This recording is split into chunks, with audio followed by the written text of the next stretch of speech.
आपको हृदय से साधुवाद, आपकी और तरक्की हो, खूब आशीर्वाद आपको। आपने पूछा हमें श्रीमद् भागवत कथा श्रवण करने मात्र से क्या होता है। सबसे पहले भागवत जानिए कि भागवत है क्या चीज। What is Bhagavat?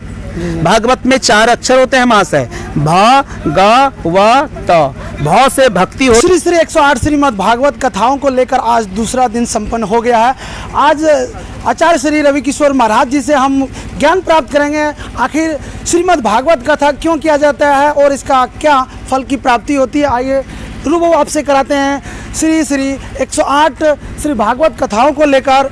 आज पूरे यहाँ पे श्री भागवत कथाओं को लेकर भीड़ उमड़े हुए हैं और सभी दर्शकों से मैं ये अनुरोध करना चाहते हैं, इस वीडियो को आप लोग ज़्यादा से ज़्यादा शेयर कीजिए ताकि श्रीमद् भागवत कथाओं को लेकर लोगों का संपन्न होता है। और आज भी सनातन धर्म को लेकर लोग अपना कर्म को लेकर भागवत कथाओं को आयोजन किया जाते हैं। आज भी हम बात करने की कोशिश करेंगे यहाँ का आचार्य श्री रवि किशोर महाराज जी से भी हम आज्ञा लेना चाहेंगे और महाराज जी से भी कुछ जानकारी प्राप्त करेंगे ताकि श्रीमद् भागवत कथा क्यों किया जाता है और इसकी फल की प्राप्ति क्या होती है, इनसे बात करने की कोशिश करेंगे। कैमरामैन से मैं कहना चाहूँगा लगातार फोकस कीजिए। हमारे चैनल में महाराज जी जुड़ने के लिए बहुत बहुत धन्यवाद। और आज से मेरा एक सवाल यही है, श्रीमद् भागवत आपको हृदय से साधुवाद, आपकी और तरक्की हो, क्या होती है। खूब आशीर्वाद आपको। आपने पूछा हमें श्रीमद् भागवत आपको सबसे पहले मैं धन्यवाद देना चाहता हूँ। आप में देख रहा हूँ, भागवत जानिए कि भागवत है क्या चीज। पब्लिक में जाकर भागवत में 4 अक्षर जानकारी लेते हैं।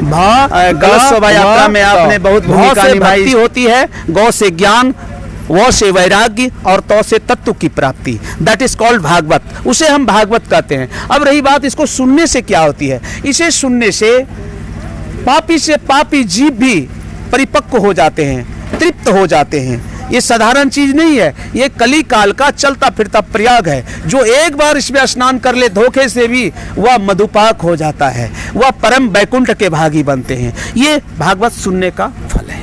महाराज जी और एक सवाल है, इससे क्या चीज़ का ज़्यादा प्राप्ति होती है। कोई भी लोग अगर श्रीमद् भागवत कथा को अगर घर में किया जाए या कहीं भी किया जाए तो इससे क्या प्राप्ति होती है। हाँ, रही बात इससे प्राप्ति की होती है। आप जानते हो कि धार्मिक कार्य करने से इससे पुण्य फल की प्राप्ति होती है। और श्रीमद् भागवत एक कथा ऐसी है जिसके श्रवण करने मात्र से ही भगवान के प्रतिपादित जो भी जीव है वह मोक्ष तक चले जाते हैं। इसमें नो डाउट उसे मुक्ति मिल जाती है, फिर धराधाम पर आने की उसको कोई जरूरत नहीं है।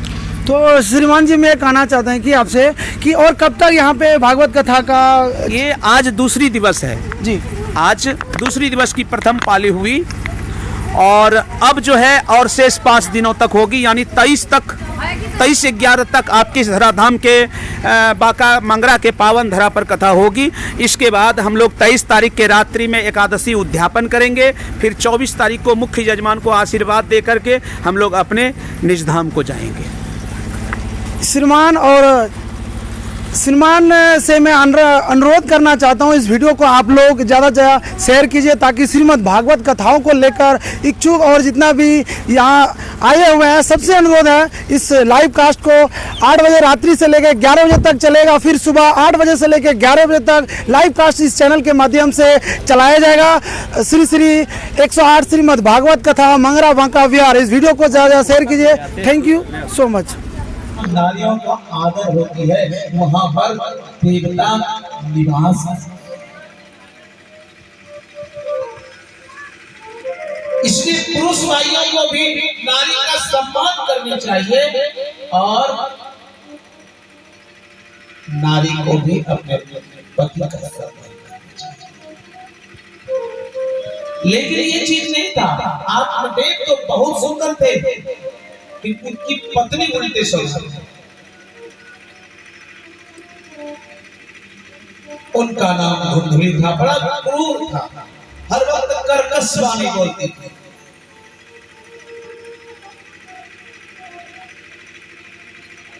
इनके कारण उसे एक भी संतान नहीं मिला। जिसे संतान प्राप्त नहीं होती है ना, लिखा है अपुत्र से गति नास्ति स्वर्गे नए बचो नए बचो। जिसको संतान प्राप्ति नहीं होती है ना, उसे स्वर्ग यानी बहुत छोटा चीज, स्वर्ग में भी वास नहीं होगा, नहीं होगा, नहीं। पुत्रस्य कपि नास्ति स्वर्गे नैव च, कदापि नहीं महाराज।